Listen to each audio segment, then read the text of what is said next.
تدرين ليش يا اختي المغربيه؟ تدرين ليش الكلام هذا؟ اسمعي تدرين ليش البنات يقولون ذا الكلام؟ تدرين ليه؟ لان الان حنا نعيش مثلا كمجتمع، تجيني واحده تتقن اللهجه وتبدا تسوي حركات ما لها داعي في المجتمع مثلا، ولا في التيك توك ولا اي مكان، بعدين الناظرين نقول لا والله مو بسعوديه، واذا كانت سعوديه احنا مسكناها وربيناها. لكن الحين الانظار العالم كله علينا، وتجيني وحده تتنكر بلهجتي وبملابسي وتسوي حركات ما لها داعي. طيب الأخت قناة بالنهايه عرضي يا أخت قناة ننتظر منك اعتذار. شكون؟ السلام عليكم. الأخت هديليس. السلام عليكم. وعليكم السلام ورحمة الله. أهلا، شو أخباركم؟ إن شاء الله كلكم بخير. عندي سؤال واحد فقط الله يرحم الوالدين. أنا بغيت نعرف يعني أن في السوشيال ميديا كنشوف أن في فتنة، ولكن هذه الفتنة هذه ما كنشوفهاش في الواقع. يعني في الواقع عندي مثلا عندي أصدقاء اجتماعي عايشين، عندي أصدقاء، عندي أقارب، عندي زميلات عمل، عندي من جميع الجنسيات الخليجية. في حياتي ما شفت منهم أي يعني ما حسيت أنهم يحسوا من جهتنا. أنا جلست في المغرب 15 سنة. أنا جلست في المغرب 15 سنة. للأسف كل اللي كان جنبي الأغلب، قولي يمكن ممكن 99% اللي كانوا حواليا. ما بلادكم المغرب ممكن نعرف عمل يا حبيبتي، عمل خاص فيني، مو لازم اني جابوني الوالدين يعني عمل دولي، يعني مو لازم اني اقول لك انا ايش. لا عادي، بس انت عارفه فيكم الغدر بشكل فيكم لانك عاشرتي ناس غداره. هذا لا يعني ان جميعنا صحيح. 99 كانوا جيراني، 99 جيراني نفس الشيء، بس واحد سامحة قناة الجدة سامحة اللي كانوا كويسين. على الآن في إسقاط يا أختي اللي من البحرين. أنا عندي الآن سؤال لك، أنت الآن كأنك قلتي إنه أنتم واللي فوقك قالت إنه إحنا منافقين. حبيبتي لا أنا ما قلت منافقين، لا اللي فوق نفاق اجتماعي. حبيبتي إيه أنت اللي قلتي. أبى أقول لك شيء، اسمعيني يعني إحنا صديقات منى حبيبتي، بس عندي بس جملة واحدة وأسكت. أنا أقول لك ما قلت منافقين، حاشا لله وأقول منافقين. أنا إنسانة أتكلم على أنني كنحس بأن في السوشيال ميديا في الناس يحاولوا أنهم يدخلوا الفتنة. يعني أنا شخصيا ما أفهم علاش واحدة تطلع في السوشيال ميديا تسب أي من كان. بنات بلادك ما جيت من بعيد، بنات بلادك طيب يا أخت قناة، أنا لما تكلمت بأدب وباحترام عندهم دوافع، قلت إني منافقة، يعني عندهم دوافع. أحد يقول لهم يعني أكيد في عندهم دافع آخر، ولكن صدقيني أخت منى، صدقيني أخت قناة جدة، والله العظيم إن هذه أشياء سياسية. يعني في الطبيعة غير طبيعة الحب والود والإخلاص. دخلوا السياسة فيها. لا في مستحيل. شوفي لو صاحب الجزائري شنو المعنى؟ اختي انا ضيعه مو عارفه السالفه. السعوديه من 15 سنه. منى انا عندي صديقه السعوديه من 15 سنه. الحين الله ينقذها هالسعوديه، الله ينقذها ان شاء الله. لا انا بالعكس. طيب أنا بتكلم الآن، بس عندك صوت بزر يا اللي حاطة علم أنا راح أطلع بس كان عندي طيب يلا اسمعي ردي وانتي. لا خلي تقول اللي عندها وتنزل وبعدين تسمع الرد من عندك لما هي خلاص أنا راح أنزل. سامحة أنا بس مجرد سؤال. لا برد عليك. الله يسلمك. طيب أول حاجة كمجتمع سعودي احنا نتكلم إنه نسبة الأجانب عندنا تقريبا قالوا 8 مليون. كلهم على بعضهم مرحب فيهم مما كانت جنسيتهم. مجرد اللي يحصل قدامنا غلط شوفوا ايش راح يصير واقعيا. ما واقعيا احنا اللي حنا منصدمين احنا كمجتمع سعودي انه شلون الواقع كذا وبالمواقع غير، لانهم يدرون بالواقع انهم راح يمسكون بالواقع، راح يشوفون انسان قدامهم يواجههم. حتى بنلقى اوقات انه اجانب يدافعون عنا بالواقع ويعلمونا ويقولون روحوا للمكان الفلاني ولا شوفوا الفلاني والفلاني. صراحة اسمعيني فالناس احنا قاعدين نتناقش صاحب يقول كبيسو عليك منا ليش انت زعلانة منه؟ الفائدة تعالي كلميني في الخط الفائدة يعني يا اختي والله حرام. اسمعي اختي، التكبيس ماشي مصاري اختي، دقيقه، التكبيس ماشي مصاري وانا ما رانيش نشري لكم. خويا انت علاش دايره هذه؟ غير نعرف انت علاش دايره هذه؟ عادي احنا اللي طلبنا منه، احنا كسعوديين طلبنا الجزائر تفتح لنا بثوث وتقول لنا جيرانهم يلي من البحرين، يلي من البحرين انت واللي فوق. لا لا لا لا لا لا, لا. بقول لك حاجه مستحيل. لا انا مرضى بالكلام هذا، تدرين ليش؟ مرضى بالكلام هذا، تدرين ليش؟ اسمعيني تدرين ليش؟ لانه لو انت حقيقيه في كلامك هذا كان تركتي منصه الانسان هذا ورحتي للمنصات اللي امس كانت شغاله تسب قبيله الرسول وقريش، وترجعين للمنصات اللي كانوا وترجعين للمنصات. اصبري هذا عذركم وترجعين للمنصات اللي يتم تصدير للبرنامج الأصفر لحم علشان تروض الرجال انها تتسلق وتروج لنفسها. فاذا انت حقيقية في كلامه، لا معلش اذا انسان ما كل لحم وجبتي له لحم طبيعي انه راح ياكله، وبعد ما ياكل ينفذ الامر. لكن هي تدري انه الرجال هذا راح يرفض اللحم، والرجال هذا ما هو برافض اللحم. اختي منى انا ما شفت افهمي. لا ممكن انك ترجعين الان. سبب اللي سوى الامور هذا اللي اسمه كاسبر فتح منصة إنسان سعودي ويجيب بنات من أهل المغرب يسقطون على الجزائر وعلينا إحنا كسعوديات. طيب أنت سعودية تعرفيني وأنا مغربية وما أعرفه. لا خلاص أنا الحين أعلمك بما إنك طلع سعد ميزو. سؤال أختي منى، أنت شنو أكد لك إن هذول البنات مغربيات؟ شنو أكد لك إن صاحب القناة سعودي؟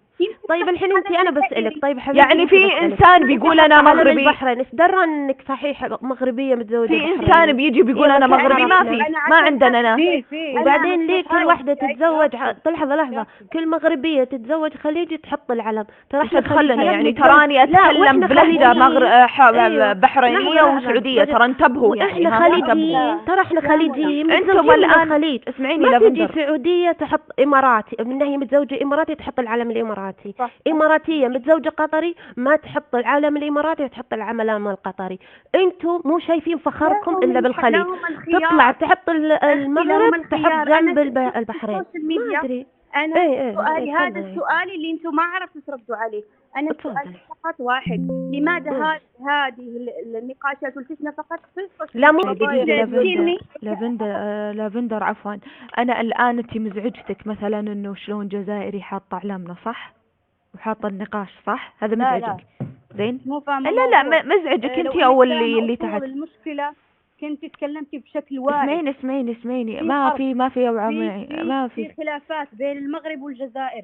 هذا الجزائر اسمعيني قاعد يستغل المشكل بين السعوديين والمغربيين.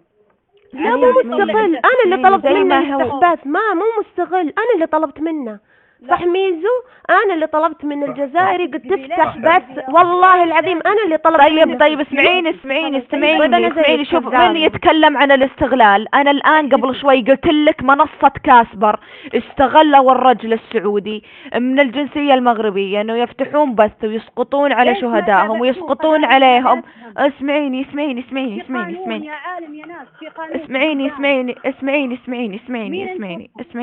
اسمعيني زين. اذا انت تبين تتكلمين عن الفتنة وش دخل، خلينا نرجع قبل شهرين كاسبر لما فتح منصته وتكلم على اساس انه السعودي ويجيب معه بنات.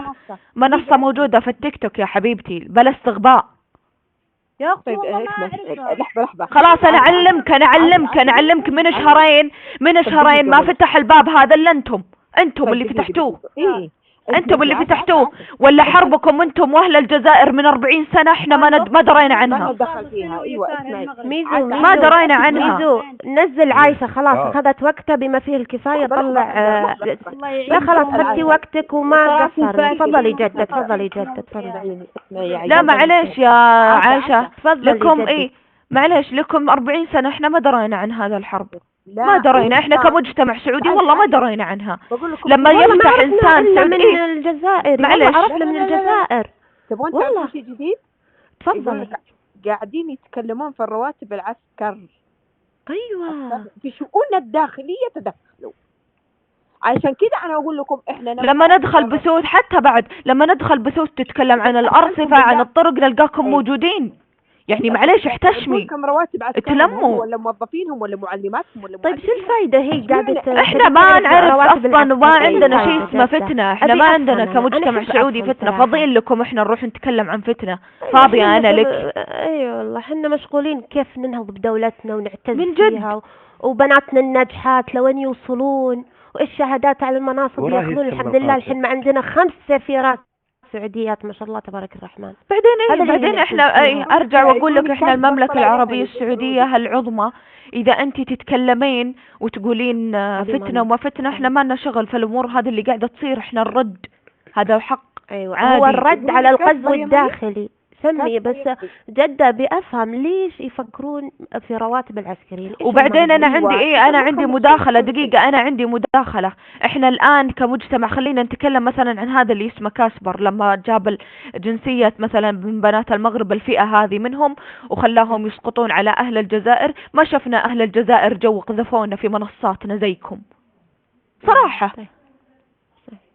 لا، دروا انه دروا انه في استفهام كبير، دروا انه كديرلو، دروا انه وراه حاجة، دروا مغلوب على امره صراحة. جو في منصاتنا تكلموا مرة جو في منصاتنا.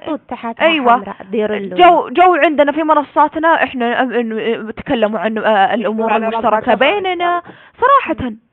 ما حتى والله العظيم ما جونا وقالوا ترى فيك واحد يسب شهدائنا ولا سبنا. دارين انه مين هو. رحمة الله على جزائر، على شهداء الجزائر رحمة الله عليهم. درسوا وضعه. ما جو تهجموا علينا في منصاتنا السعودية وانتم بتعرفون وش هي منصاتنا اللي احنا كنا فاتحينها. تدخل عندكم هنا مغربية تروح أقرب. أدري يا عمي أدري. تطلع لي بعدين تطلع لي وحدة تبي تطلع من فمي كلمة تعميم. لا يا حبيبتي، احنا نتكلم عن لما تبين تتكلمين عن جمع ومثنى ومفرد. هذا اللي احنا تربينا عليه ودرسنا عليه، هذه اللغة العربية الفصحى. لما تطلع لي وحدة والثانية والثالثة والرابعة كلهم ورا بعض تسب ولما نحشرها بحقيقة بنهاية النقاش تقذف. لا معليش هذا غلط. المغربية الشريفة ادخلوا معانا مؤدبة، ناس مؤدبة. طب لحظة، المغربية الشريفة بس افتحوا منصاتكم. انت تسمع وتقول احسن خليهم يدافعوا. والله العظيم لما تفتحون منصاتكم بتلقونا احنا كسعوديات موجودين عندكم. احنا ما دخلنا صيرنا صراحة. اي لما تفتحين منصتك وتتكلمين تبدين تتكلمين، انا مستعدة كمنى ادخل معاك ونتناقش ونتكلم. يلا بما انك انت تقولين واقعيا نحب بعض، احنا فعليا واقعيا نحب بعض لكن ما واقعيا الوضع غريب. كيف تطلع بوطنها مو تتعلم اللهجة الخليجية. حسناء وشو خلت نسمع صوت اختنا حسناء. السلام عليكم. وعليكم السلام. كثير قفطنا ناس متنكرة، كثير قفطنا ناس تتكلم باسم اللهجات. معليش بعد انا والله باخذ بثوث يعني ما بين فترة وفترة. انتي منى والله تشكرين صراحة. يعطيكم العافية يا بنات بلدي الرائعات وأولاد بلدنا الجميل العظيم. هذا أولا. طبعا أنا الحمد لله سعودية بكل فخر. مو أول مرة طبعا أدخل هنا. بس استفزني موضوع إنهم يراقبون رواتب العسكريين. أنتم قصدكم العسكر اللي عندنا في السعودية؟ بس وين شفتوه هذا المكان؟ تراني أنا اليومين هاجدة. عفوا بأي وجه حق معليش يعني هذولي مشغولة قسم بالله ماني بيمهم. ايش فيهم متبطحين في حياتهم. الموضوع عند جدة. خلينا نسمع من جدة الموضوع عندها.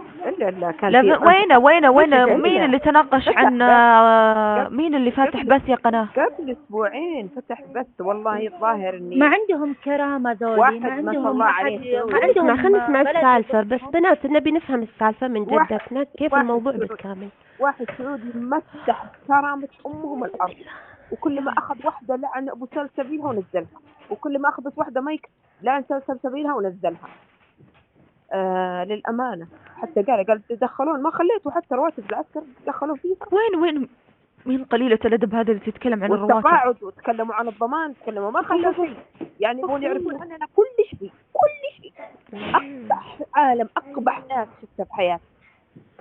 يعني تعال شوف الدول العربية الثانية كلهم والله ما شفت مثل هذه الجنسية. والله ناسبنا تزوجوا من عندنا مغربي اسمه هذا أرادنا، مصريين، سوريين، من كل دول العالم، بس ما سووا زي اللي سووا ذولي. لا لا هم متطفلين ما عايشين سووا بعدين على الرد يا حسنة أنت ولافندر وقناة، ردنا لا يعني إنه فتنة، هذا رد، هذا داعي. وين لا لا ندري ان احنا قاعدين اي ندافع. اي هو الرد داخلي الرد حبايبي. الرد هي جالسة تقصد مو داخلي فتنة. تربط الرجال وتسيء أيوة. للمرأة وتقول أيوة. اسكتوا، ما احنا أيوة. بساكتين. تطلع لي وحدة وتقول ذا، وحدة بالثانية من وراي على فكرة يا تطعني. منى، على فكرة يا منى، الآن تعبوا من البنت السعودية ومن السعودية، خلاص مسكوا عيالنا. ذا الحين سب في عيالنا، سب في رجالنا، إلا عيالي وبناتي وشعبي ومليكي خط أحمر، لأننا مميزين عن العالم كله. إيه عنصرية؟ إي والله عنصرية خط. لا والله مو عنصرية هذه، ترى هذه حقيقة. انك تميل لا لا لا لوطنك، لا. اصلا من اصالتك انك تحب وطنك ورجال وطنك وبناتك. بس حتى إحنا الرسول وطننا قال انا مو ابن زي عبد أي وطن. المطلب. إحنا مميزين. حتى الرسول اعتز في نسبه واصله. أيوة إحنا وتزوج من دائرته. لحظة اللي مثل اللي عزنا، الله اللي يقولون عزنا. ايوه ما لحد منا، الله اللي تفضل علينا وعطانا. مميزين عن العالم كله. اطلع حسب رب العالمين. قل له ليش فضلت نبي عن نبي؟ طيب بس ليه يطلعون يقولون رب العالمين ابراهيم الخليل من فلسطين، ليه فضلت محمد من الجزيرة العربية؟ ليه ما فضلت ابراهيم اللي من فلسطين؟ اوكي بعيدا هذا عن فضل هذا الله هذا يؤتيه من شوفي. يشاء يعني. ثبات الشريعة أيوه. والدين هذا لا يختلف عليه، لكن احنا نتكلم الآن عن الموضوع اللي الآن قاعد يصير. لحد الآن ما شفنا منصة واحدة انفتحت منصة واحدة زين انفتحت تتكلم عن الناس اللي احنا نتكلم عليهم. ما في صراحة من طرفهم. انا لحد ما ادري انتم شفتوا، اذا انتم شفتوا فانا يعني ما شفت. انا بالنسبة لي هم مو لما يفتحون يقولون في كل بلد العطال والصالح والصالح. لا الله احنا الله. في السعودية ما عندنا صالح، كلنا لا ما فينا ولا عيب. ايوه شفنا من يدعي المثاليه والادب كل الناس وقمه يقولون لا. الاحترام عقرب طين، تقول لك لا ان بنات المغرب غير وبنات السعوديه غير، حتى في كلام احنا افضل. بعيدا حتى عن هذا كله، بعيدا عن هذا كله، في بث ميزو تم سحبه من اول دقيقة لين اخر دقيقة، واحدة من بناتهم سبت ملكنا.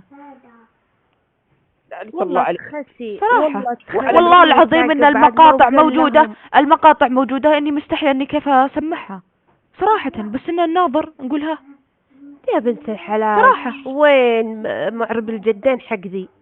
اصلا يا سما ما يهزك يعني وينكم انتم؟ وينكم؟ احنا مجرد ان انسان يتكلم كذا ناكله على مين؟ على اي ملك، على اي رئيس، على اي ناكله يا شيخة. ما عندهم ذولي احد يضفهم، غريبين مرة. ايوه ما عندهم احد يعني معليش يعني ما عندهم رجال يضفهم. انا حتى تكلمت عن التربية، قالت واحدة احنا رجالنا وامن اللي عندكم مو زي اللي عندنا، ورجالكم مو زي رجالنا، رجالنا ما يهتمون في المرأة. قلت تربيتكم. طيب ايش اللي مزعل لما انا اقول نبغى نطالب باعتذار من السلطات المغربية على ما بدر من افرادها اللي متواجدين في الخليج؟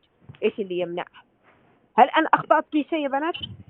لا ابدا. احنا نبغى من السلطات انها تعتذر، وبعد وتاخذهم تعزهم في ديرتهم، تعزهم تلمهم عن الناس، تجمع الطماطات ذليل اللي في الخليج وتاخذهم وتحطهم في مكانهم تسطلهم وتعزها وترزها.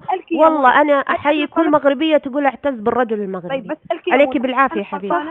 دقيقة ما في أحد يضف رعاياهم، ما في أحد ياخذ شعبهم. أيوة إحنا نطالب وشيء لنا كثير ما فيهم رجل رشيد، هم ما عندهم أي تربيتهم ما فيهم رجل رشيد، ما حد يفهم عليهم ما يعرفون. احنا ما عندنا مسيار في المغرب. سلام. وش المسيار؟ المسيار زواج يا وسحبتوهم وجرجرتوهم استغلتوا طبتهم، استغلتوا فقرهم وجبتوهم وطيحتوا. احنا ما نعرف المسيار ما عرف. الفقر في كل مكان، الفقر في كل مكان. ايه اللي استقلت نفسها؟ يا لافندر اصبري. سمي رزقهم بفلوس ولا هم عارفين وين يحطوها. السلام عليكم. ولا هم عارفين وين يحطون فلوسهم، ولكن بس وبعدين يتمننون علينا فلوسنا فلوسنا فلوسنا فلوسنا. من وين لكم ده الفلوس بالله عليكم؟ من العز والله ما احنا اللي ولدنا محددين، عليه. لكن نسأل الله مثل ما فتح لكم أراضي لعبد العزيز، عسى الله يفتح لنا حتى احنا إن شاء الله ونصير أغنى منكم.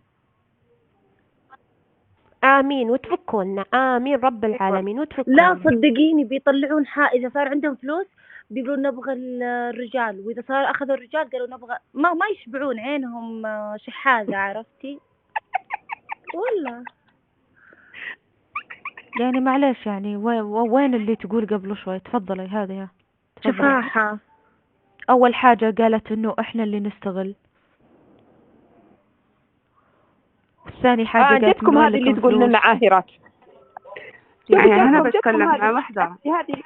هذه اللي تقول لنا عاهرات. هذه الحين تقول هذه أم محمد وطالعة مرة ثانية وطالعة مرة ثانية. يلا وجهولي خليكم حريم. اوكي دقيقة يا قناة انا اللي واجهك. تفضلي. يلا كلهم كتم وجهيني. يلا خليك قوية بنت المملكة ووجهي بنت المملكة. انا قوية يلا وبنت السعودية العظمى يا حبيبتي. وكلميني ولا تنزليني لا بدون شيء. يلا نتكلم في الثقافة في اي شيء. اسألي انت الأولى. انت بنت المملكة وعندك قصر في المغرب. يلا تفضلي اختي. ايش اسأليني. انت بنت المملكة، انت على راسك تاج. انت الأولى تسألي. اسألي يلا انا بستناك. يلا اسألي. طيب لماذا التنكر؟ هل شفتي سعودية تنكرت بجنسية ثانية؟ لا. تمام يلا انت اسألي. لا بقول لك ليش تنكر. عشان بلدكم ضروري البنت تلبس عباية وتتحشم.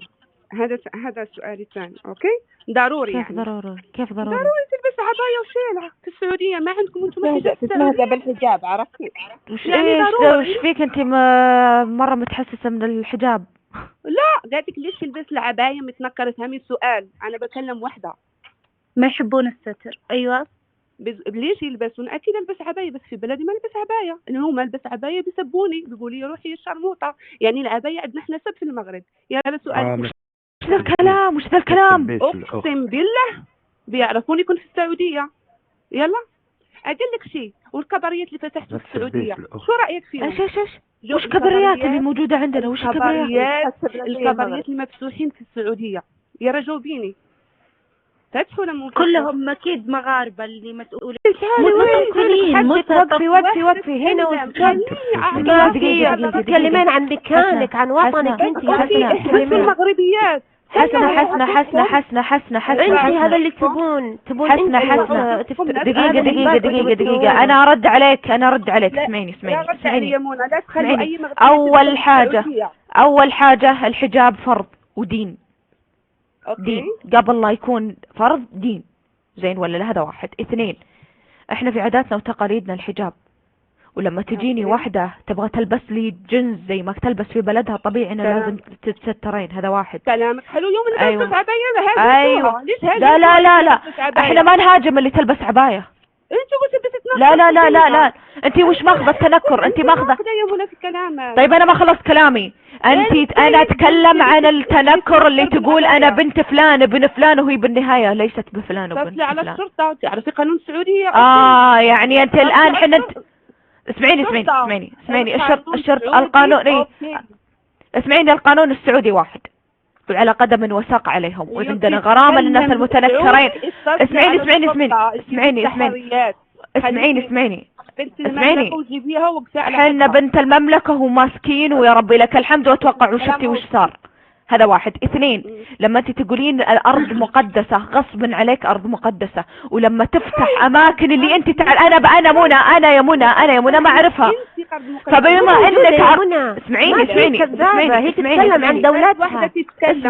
اسمعي احنا انت قلتيها ارض مقدسة. احنا يد واحدة قلب واحد. يا بندر خليني اطلع الكلمة من فمي.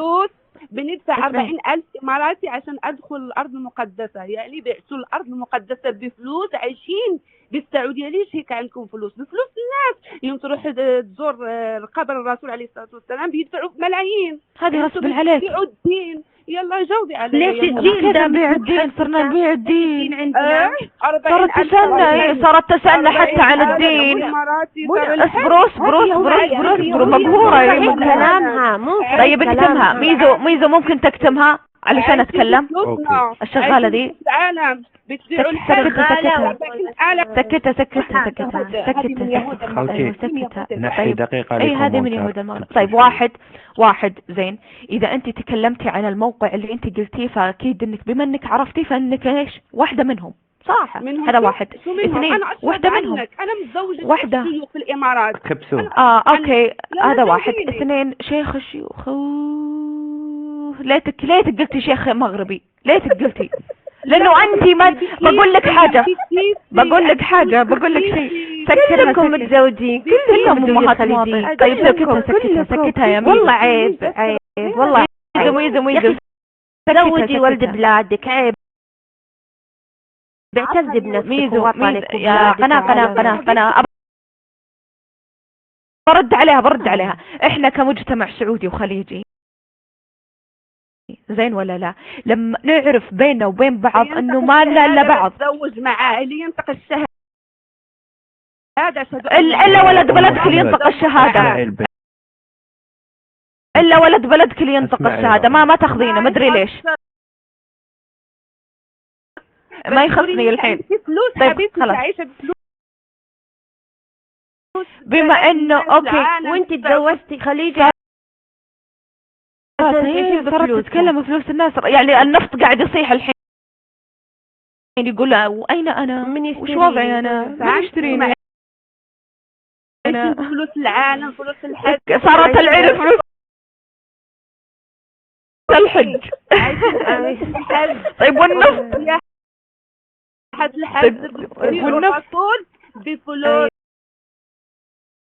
40,000 الحج. هذا انت تتكلمين وانت بالامارات. هذا انت بالامارات صح. مكلمة شيخ حلو وضعك حلو. اي خلاص اجل وضعك حلو. اي خلاص يا رد علمها ايش موضوع الفلوس. احنا كمجتمع سعودي سكتها يلا سكتها يا مين. واحد كمجتمع وتتكلمين بالفاظ هذه ام تتكلمين بالفاظ بذيئة، تتكلمين كذا انت وتجينا وتقولين ملكة. اكيد انها ملكة من غثة انت. انا تمنيت انك تقولين اتمنيت انه تقولين شيخ الشيوخ ولد بلد اللي انت مرة شايفته. استغفر الله صراحة. بس لحظة برد عليها على موضوع الحج واللي قالت انتم تاخذون فلوس الحجيج والحجاج. انا برد لحظة ميزو عطى هذه ميوت. برد على اللي قالت على انا عندي ما ادري خليها تتكلم. ما ادري ما انتبهت لاسمك حبيبتي والله ما انتبهت لاسمك والله ما انتبهت لاسمك. اللي قالت انتوا عايشين على الحجيج تاخذون من اللي يجون يزورون في المكة والمدينة. اولا انتي كثير اشياء انتم ما تفهمونها. انتم تفهمون في رواتبنا وكيف تدورون لنا خرابيط. شوفي اللي المبلغ اللي تاخذه الدولة اعزها الله من كل واحد يجي علشان تكلفة اللي انت تجين. الحين الحرم هذا مشتغل على كهرباء وعمال وموظفين وعساكر ومشرفين عشان ينظمون لك المكان. ولافندر تكلمي وحاولي انك معليش ويحمونك ايوه وكم انسان يجي ويزورنا ما تتكلم الا انت ضيفي علي. طيب اللي انا ما قلته ضيفي بس اعطيني شوي. فهذا ليه كلهم لهم رواتب واللي يخدمون في المحرم كموظفين ترى في باكستان وفي سعوديين وفي فلبينيات وفي من جميع الجنسيات. فهذا ليه يحتاجون رواتب فمن حقهم ياخذون رواتب. من وين الدولة تجيب رواتبهم؟ صح ولا لا؟ عنده في كل الحرمين اثنينهم. نجي للحج. الحج هذا فيه أمن، في خيام تقام، وفي تصريف موية، وفي تصريف مجاري كرم الله كل الموجودين بالبث. طيب هذا من وين الدولة تجيبهم؟ وبعد ما تطلعين تخلصين حج كل التعب اللي تشيل الدولة السعودية.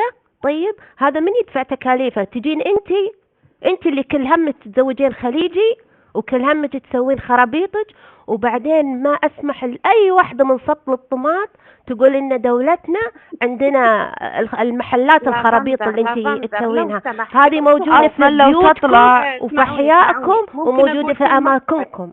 ممكن تفضلي منى، زيدي إذا في ناقص من عندي زيدي. أيوة. أنا لحظة أبغى أرد على الكباريه. الكباريه اللي هي تقوله من بيئتها، من المكان اللي جابها الخليجي وانتشرها منه. منى ده ابو تركي. السلام عليكم. السلام عليكم. هذا ابو تركي الكباريه. ثاني. السلام عليكم. وعليكم اولا السلام. بس حبيت اوضح، انا من اليوم اسمع النقاشات هذه، واكيد الانسان له الحق يدافع عن نفسه يوضح، لكن على الاخت اللي تقول ان نحن ناخذ من الحج، والاخت اللي وضحت يمكن اجتهدت لكن التوضيح يمكن ما كان كافي. الدولة عمرها ما اخذت رسوم على في العبادات او الدين، ولكن هذه الرسوم هي قيمة السكن وقيمة المواصلات وقيمة الأكل والشرب، وهذه تروح للمطوفين. ما لهم دخل لكن نعم، بس الدولة عمرها ما دفعت رسوم على أنك تجي تصلي في مسجد أو تزور مكان مقدس ولا في رسوم. هذا كلام عاري من الصحة. الدولة تدفع الخدمات من دخلها الخاص وليست من دخل الناس اللي يجوا يحجوا. هذا للتوضيح، يعطيكم العافية. شكرا لكم. الله يرفع قدرك يا ابو تركي. كذلك انا بعد عندي مداخلة انه يكفي انه موسم الحج وموسم العمرة مستشفيات لأي انسان لأي حالة طارئة على طول تباشر الحالة من غير ولا اي فلس، وبعيالنا وكوادرنا احنا البشرية بالطب. والله ذكرتيني يا منى، تدرين انها تجي بمرضها والله انا اشوفها تجي بمرضها من دولتها، توقف عند العيادة في الحرم هنا المدني، والله يدخلونها ويفحصونها ويعالجونها ويصرفون لها الدواء وتروح. هذا اذا مصروفوا لها جهاز الضغط والسكر بس. نكارين. حتى حامل تيجي واحدة بحامل عشان تولد هنا. ايوه وهي حامل والله العظيم. صادقة جدتي صادقة. ايوه صح والله صادقة. ولا حمدا ولا شكورا، لكن احنا ما نعطي الا لوجه الله، ما نعطي، بالعكس احنا لنا الشرف ان احنا نعطيكم، وعسى دوم نعطيكم والله يعطينا. انا صراحة اذن صلاة صلاة العصر، فانا استاذنكم الان. اتمنى انه تفتح منصات علشان ما على قولتكم اذا فتنة زي ما انتم تقولون، رغم انه ما في فتنة في الموضوع. اذا شفنا الفتنة من مين صراحة، اذا انتي تبغين فعليا الموضوع افتحي منصاتكم بتلقونا احنا كسعوديين موجودين ويلا. طيب مو انك تصطادين الانسان اللي يسقط علينا انا كسعوديات وتروحين تمجدين عمرك عنده.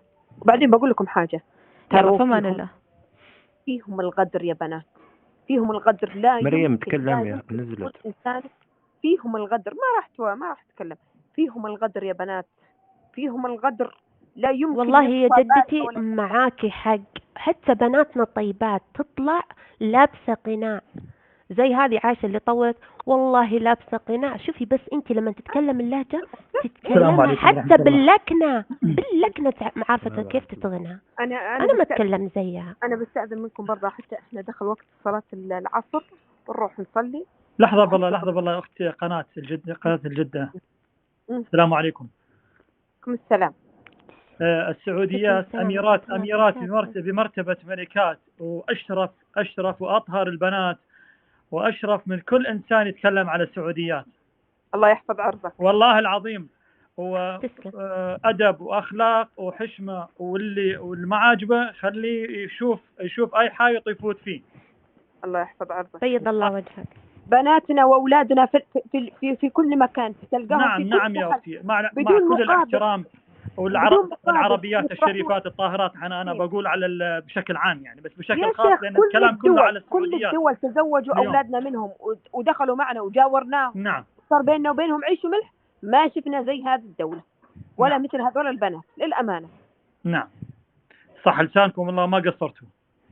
طيب السلام عليكم. جزاكم الله خير. وهذه كانت مداخلتي. جزاكم الله خير. السلام عليكم. والله تشكر عليها. جزاك الله خير.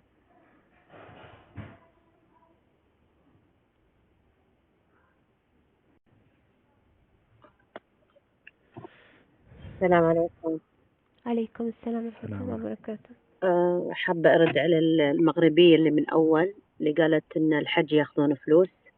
إيه تفضلي. إحنا نعرف في القرآن الكريم إن سيدنا محمد لما كانوا أهل قريش يسلمون خافوا على تجارتهم، وهذا شيء طبيعي، تجارة، والتجارة من عمر العرب وهم حرين في بلدهم. لك حق إذا أنت ما دخلوش الحق ومنعوك من الحج، لأن الحج لكل مسلم. خلاص هذا لكن إن هم ياخذون فلوس، عندهم جيش كامل لتنظيف وحماية أمن، ومستقبلين 3 ملايين مرة واحدة أو 4 ملايين، هذا شيء كبير على استطاعة أي دولة. وبعدين من اللي يحافظ على الأمن بهالطريقة إلا يكون مستعد استعداد يعني شيء كبير عشان يوفر حق الناس كلهم الأمان اللي موجود عندهم عشان حجهم والأكلهم وشربهم وبالطرق، كل هذا يبي له صراحة مجهود كبير. بعدين من حقهم إن كان تجارة أو ما تجارة شيء ما يخصك، لأن معروفة قريش من عمرها هي التجارة، هي والشام. وثاني شيء إذا قالت إن في مراقص، إحنا ما شفنا مراقص إلا إذا أنت يبونك ناس تروحين في مراقص معينة أنت عارفة دربها، بيت خاص. أيوة بيت خاص. أنت لأن أيوة. أنت داخلة هذا المكان، أنا ما شفنا ما عرفنا صراحة، أصلا ممنوع عندنا. هذا أنت أو أنت تنكرتوا وسويتوا فيديو وسويتوه عشان الإساءة حق السعودية ما عندها هذا كله نهائيا. ثاني شيء لما أنا ملاحظة شغلة واحدة، ولا واحدة فيهم متحجبة، ولا واحدة مغربية متحجبة، هذه عليها 1000 علامات استفهام. ما يتحجبون لأنهم يهود من الآخر. وأنا أقول صراحة ترى هذول اللي يطعنون في السعوديات واللي مسوين الفواحش هم يهود. أول يهودية هي اللي لبست القصير الجوب لأنها بشعة وحبت تفتن الراجل. أهلا وسهلا في العربيات المسلمات، وإن كانت أمازيغية مسلمة حيا الله. أما اليهود نقولهم برا من شبه الجزيرة العربية، لأنكم تعيثون في الفساد. أنتم يهود ولستم مسلمين. تتنكرين كحجاب ومطلع شعرك ومطلع صدرك ومطلع جسمك وترقصين، ما أنت لست مسلمة، كذابة، لست مسلمة، أنت يهودية. هذا طبع اليهود، القدر والفساد والخيانة، هذا طبعكم أنتم. حب الفلوس، تموت تقطع نفسها، تعمل العجايب.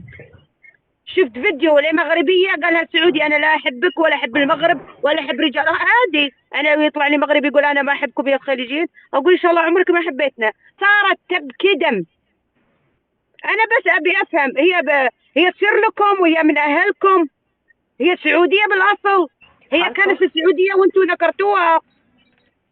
أنا عندي تدخل عزيزتي. لا أنا أبي أفهم، لما السعودي يقول أنا ما أحبك ليش تبكين؟ ليش منهارة أنت؟ إن شاء الله عمره ما حبك، منو أنت؟ أوكي السلام عليكم. سمعي الشريط وسجلي، يلا عادي سجلينا، ما همتينا أصلا، ما قلنا الحقائق حبيبتي، وحقائقنا دارسينها وعارفين إنها قانونيا عادي. قولي. نعم عزيزتي. قولي يلا كملي. كلميني أنا. كلمة أنت، مش أنت طالعة في البث. أنا حابة بس أتدخل. قولي. يعني شفت وايد كلام وشي، وايد كلام في بثوثكم أكثر من الكلام في بثوثكم السموم. عزيزتي أنا ما بدي هذا الكلام. وهذا أنت حسنة، وهذا أنت حاطة صورتك وأنت بلا حجاب ومتبرجة. أنا عزيزتي عايشة في الخليج. أنا مدربة خليجي، مواطنة، متزوجة مواطن، وشفت كل دول الخليج. ما في حد يغلط على الخليج ولا الخليجيين يغلطون على المغرب. بالعكس، إذا واحد من المغرب بيتكلم بالغلط يعني ما لازم تحكمي على البلد كله وتحكمي على البلد أنه دولة مش مسلمة. احنا ما حكمنا على دولة يا حبيبتي، احنا حكمنا على فئة معينة عندكم، وفي البثوث انت رحتي وشفتي وانت تعرفين أكثر مني ومن غيري. لا تلفين ولا تدورين، الأسلوب هذا احنا فاهمينه. كبسوا على الشاشة خوتي.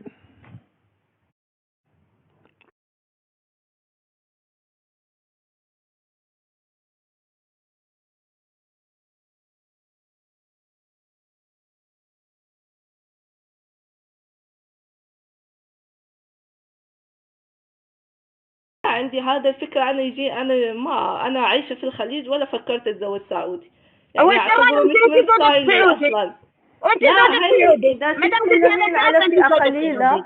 مساكين ممكن عندهم فقر، ممكن لا لا عندهم لا لا ظروف، لا بس لا لا لا مش لا لا الكل تقولي لي هدفنا فقر. هيك لا لا لا حبيبتي. حبيبتي لا تقولي لي لا لا فقر. لا لا نحن لا لا الهدف لهيك. لا لا لا لا لا فلوس اسمعي الهندية فقيرة، الفلبينية فقيرة، يجون يشتغلون ويروحون في كرامتهم. لا بس تقولي فقيرة. هندية انت يعني هندية تشتغل تونسية عندك في البيت وانت مصرية. حابساها لا 24 لا ساعة ما مش بتطلع يا حبيبتي، للشارع. هذا خيالك المريض. انت انسانة مريضة. هي ممرضات، بالعكس في ممرضات، منفهات. لا في لا أنا البدو مش عندهم ممرضات، 4 مريضة، سنين أنا 5 بألف سنين. صحة ايه في ودارسة وعندي ممرضات. ماجستير هذا في القمع موجود عندك في الرياضة. دولتك. ليش مريضة؟ أنا مش وين همي رجل. ماجستير وانت حاطه ترى العلم الرجال الاماراتي؟ كلهم لو خونة يا تعتمدين بوطنك حبيبتي، ما ولو حطيتي العلم، تستعجلين عليه ما حطيتي عندك وتثبتين العلم. ماجستير. طيب انت اللي عندك لا ماجستير هالخونة والحين عندكم طلع عندك رجالكم يوم من خونة، عشان يلا كذا انت يلا جاية يلا تبين نزلني تزوجين الرجال روحي السكينة. روحي يا حبيبتي، انتوا اكبر نزلي منافقين على وجه الارض. روحي انت بس منافقة. خليجية لو سمحتي، خليجية اعطيني فرصة بس برد عليها. رجال الخونة عندكم رجالكم، وهذا تربيتكم، تربية امهاتكم وجداتكم هي اللي ربت لكم الرجال اللي مو صاينينكم ويخونونكم.